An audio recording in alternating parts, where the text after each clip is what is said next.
Good afternoon, dear students. Welcome to August examination-based contact class.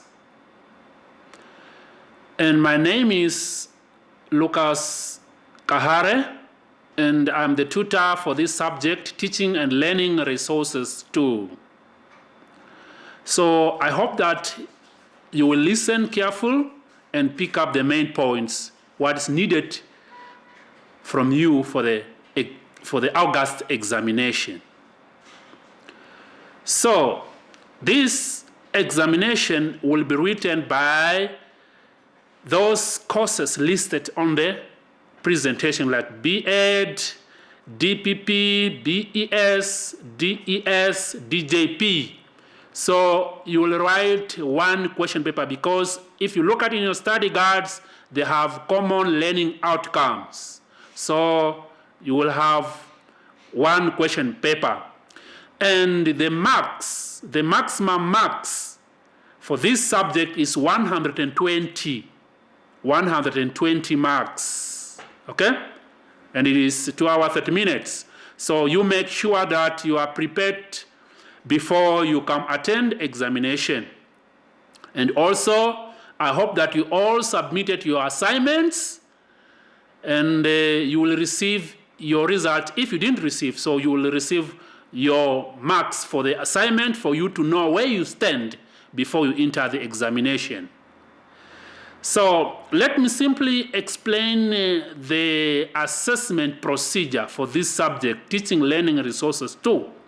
This subject consists of continuous assessment, which is 40%, and examination, which is 60%, as indicated here. Okay? The CA, 40%, exam, 6%. We add them together, 100%. That is how it's gonna work. So the minimum pass mark is what? 50%. If you want to pass the mark, if you want really to pass this subject, you must obtain the minimum of 50% or more, not 49, 48 or so, no, only 50%.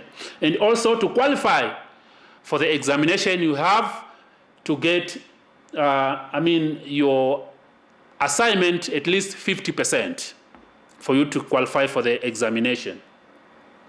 So let's now just do simple calculation on how his marks are being calculated for you to get your final result. So here it is. AS I just made as a short as assignment. If your assignment is maybe 60%, okay? If your assignment is, you got 60%, and you're in examination, you got 80%. So now, which means that this 6%, we have to convert it to 40%, because the CA all is what? 40%. And this examination, you got 8%, we have to convert it to 60%. So now, the conversion procedure is this one, because since it's 40%, okay, we have this just convention. For example, 40 divided by 100 is 0.4. So which means to convert it, this 60 to 40% will be 60. It will be 60 times 0.4, which is 24, plus 80%, which means we convert this 8% to 6%, which means 80 times 0.6 is 48. So now your final mark will be 24 plus 48 is what? It will be 62. So this will be your final mark. What is this? This means that the CA, you got 24 out of 40. Exam, now you got 48 out of 60, which means CA plus exam is 100. So which means for you now here, CA is 24 and exam is 48, it will add you 72. So it's very much important that if your CA is good, at least if your CA maybe you have 30%, okay? Okay, 30 out of 40. Then in the examination, at least, yeah, you are able maybe to obtain a distinction. So if in the examination you got maybe 80, so if you convert it to, it will be 40, okay? Probably 78 you will get. So it's very much good that you should do well in your CA. And in the examination also, you just have to add some points for you to get good marks. So without wasting time, let us start with our main presentation. So I think that you wrote Teaching and Learning Resources 1 already in April, isn't it? I'm sure that you wrote it. And some of you are on the WhatsApp group. I created a WhatsApp group for you, and also I put a file there. I highlighted somehow the main outcome. So it is still the same, okay? That document on WhatsApp is still very much important. So let's start with examination preparation tips. Let me focus on this one. You see what happens now, like April examination. Please, students, don't start calling or asking for question when it's tomorrow is examination. Then you are calling today. We really, as also tutor, we don't have time. We have a lot of things to do. Please, if you want to pass your examination very well, start calling now and start studying now and read your books from now on. Before examination, I mean, if tomorrow's examination, you just have to relax. You don't need even to read more and be on that. You just have to relax. Your mind needs a relaxation for you to recall, for you to remember. Don't stress yourself. When tomorrow's examination, then you start studying today, and where you don't understand, and then calling the tutors and all that. That is not the best way to study. Okay? Please, what you must do is practice, read your textbook. I mean, the study guide given to you. You have all those study guides. And this question, and in your study guide, you have 7 units. I know you have 7 units. Read all of them and do all those activities. In your study guides, clearly given explanation from at the end of this unity or end of that unity, there are some questions. Do those activities and answer them. And end of that unity, there are also some feedback, and compare your feedback with your answer. So that is the best way you should learn. And also leave plenty of time to revise. As I said, that if you start studying now, which means that by the time you reach August, you are done reading the book, just revise. And also you can even ask the tutor where you don't understand when it is still time. And also, please don't waste time until it is too late. So what will happen now? Anxiety, you will feel depression, all that, okay? You will be depressed, okay? Stressed for nothing because you wasted time. Little time, too much materials is a problem, okay? And also before you know that you will come for examination, please make sure that the grading, for example, what that subject, I mean the marks consist of. It is 100 marks or 120 marks and so on. And also the duration, okay? The time for 120 marks is 2 hours, 2 hours, 30 minutes. That's the time for 120 marks paper. So please, students, start reading now. So let's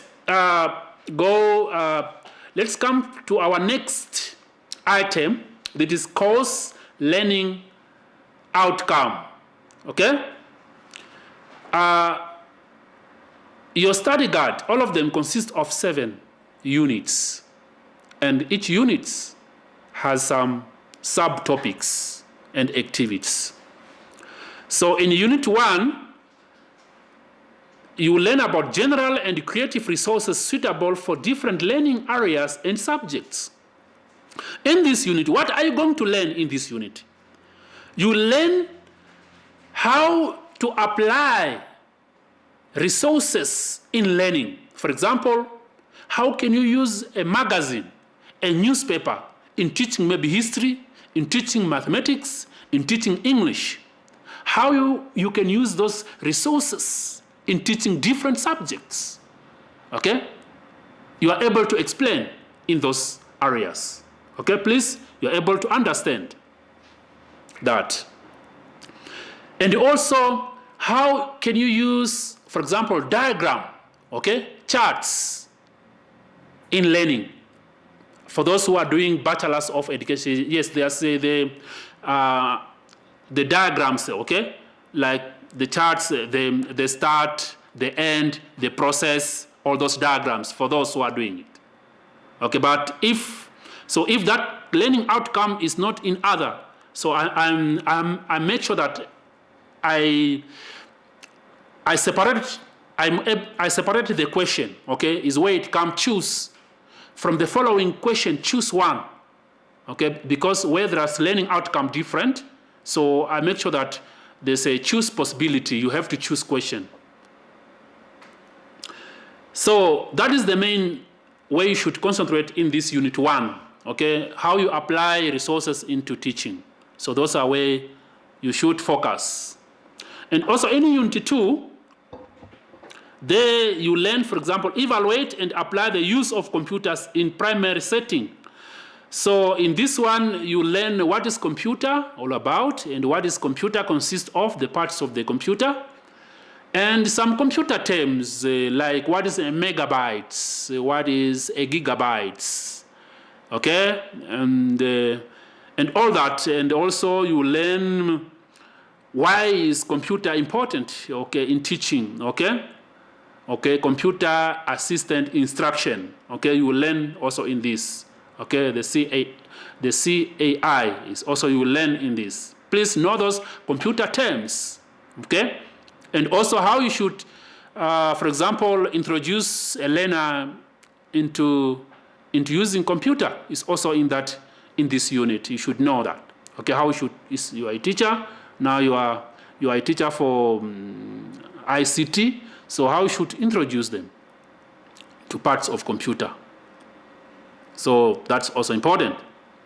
And in unit 3, you learn about the use of further educational technologies in senior primary and secondary setting. So in this unit, there are technologies, how you use technology into teaching. For example, now we have internet. So how we use internet, okay? Let me say YouTube. How can you use YouTube into teaching? Okay? And also field trips, the videos. So how you can use them into teaching. For example, maybe you took learners out, maybe for the holiday trip, maybe to Swakopmund. So how should you make sure that the learners are able to remember what they have learned, or for example, the area, the beauty of that area, or maybe the equipment which they have seen in that area, which means you take videos and so on. Okay, I mean the videos and the pictures, later on you play them in the class, they will be able to remember. And also maybe you are teaching history or social study, maybe about the First World War or Second World War. Yes, you can just go www.youtube.com and write there First World War, enter, so the information is there, and then play the video, and the learners are able to watch what happened, and people are running, Hitler is there speaking. Most of the information are now on the internet, so use technology instead of just reading books. So learners, when they see, okay, that technology, the visual. Some learners they learn well when they see, okay? So they are able to remember. So those are just some of the examples or some of the way you will learn in Unit 3 how you use technologies into teaching, primary setting. And also in Unit 4, the role of education resources in inclusive education and assessment. So yes, you learn here about, for example, how, for example, that is a rubric. Okay, a rubric. What is a rubric? Different types of rubric. For example, the assessment criteria. Okay, and how also use yes, peer assessment and self-assessment and all that. And what are the difference there? Okay, you will learn everything in this chapter. So please, just you have to concentrate what I'm telling you, those areas where I'm telling you, and you will be able to be successful. But you should not limit it to those what I'm mentioning, but you should read more. And Unit 5, the management of media in the class and school context. For example, here, how to manage. In this one, for example, you learn more about how you should keep equipment maybe in your school, okay? And how you should take care of those equipments. Let me say, and also in terms of why it's important to keep question papers in the computer. Why it's important to keep question papers in the computer, okay, as a teacher. Or why it's important to keep materials, study materials, learning materials in your computer, okay? And also is very much important. So you have to read these different medias. And also how should, for example, parents should involve in storing study materials in school. Importance and function of an information resources center in schools. Okay, Unit 6. Yes, and here you will learn more information resources center. Why is, for example, teacher resources center is important, okay? The library, why is the library important? Okay, and also you must mention, for example, those interest centers, skill centers, enrichment centers, and all those things. Please learn them and know how they function and why they are so important in teaching and learning resources. So you have to concentrate on more. Resources center in schools. Why so?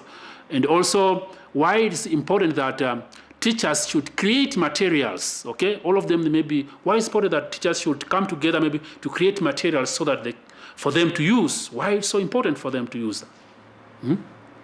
Also, Unit 6, concentrate on those areas. And also Unit 7, the use of peer tutoring in schools. So here is about methods of also the way. For example, how you can articulate or adjust that learners should understand. So this is peer tutoring, okay? So where maybe somehow you should choose those smart learners to help others in learning, and also mentoring those older learners. They have to help the young ones, for example, in the way of social, for example, how they should behave in the classroom and all kind of. So you will learn all that peer tutoring. And what is peer tutoring? Okay? And what are the consent areas? Okay? Consent areas of peer tutoring. Make those 3 criteria, areas of consent. You must know them. So those are just 7 units that you need to know. And I just highlight some of the things that you should take into consideration, and you should read more on those areas. So I think that you try to pick up some main importance, and I wish that you will do well in the examination as you did for the teaching learning resources 1. So, and also concentrate on your assignment. So examination is probably based on, so if you understand your assignment very well, I don't think that you will have a problem with the examination. Okay? Just revise your assignment, questions and answers, and read further using your study guides. So let us also just see some samples of just any example. For example, discuss the advantage and disadvantage of computer assistance instruction. What is CAI? CAI. So maybe in the examination, what is CAI? Okay, you must know that. Should know the advantage of using it and disadvantage of using it. So this is just the same. Like in teaching learning resources 1, like explain why is teaching technology is important. Okay? So just similar. And also the question propose what learning outcome should be achieved by using the following educational technology: digital video clip, YouTube video clip. So this is what I talk in Unit 3 or 4. Okay? So how we should apply digital video clip into teaching, and how we should apply YouTube video into teaching. Propose strategies. Okay? So that is the main things that you should concentrate. And please, you are not limited to what I just said, but read all these 7 units, plus what I'm just giving you, the main points where you should concentrate. Then I'm sure that you will succeed. And also use that file I posted on WhatsApp group. It's there. So where I highlighted the red, you must also concentrate on those one. I don't think that you will have a problem. And I wish you all the best. So my contact detail or email is there, kahare.lucasyao.com. That is, if you have question, you can email me, and I'm able to attend to you. But on time, not like tomorrow is exam or maybe just 3 days. You please, let's start communicate now, even from next week. Okay? We can start asking questions about where you don't understand, or maybe the terminology that you don't understand, or maybe the criteria where you don't understand. Ask now, not tomorrow is examination. Because I've seen the previous exam in April, probably like every minute just calls. Now tomorrow's exam just calls, and I'm even busy doing my work. Those things should not work like that. Please, if you want help, let's start doing it now. And when the examination comes, you don't need to feel stressed or depressed. You already know, and you just revise. And when you come to exam, you are able, you are well prepared, and with confidence, you will pass the examination as you did for Teaching Learning Resources 1 in April. So I wish you the best, that this Teaching Learning Resources 2, you are even able to get distinction, at least 80% overall mark. I wish you the best and all the best. Thank you. See you in the examination.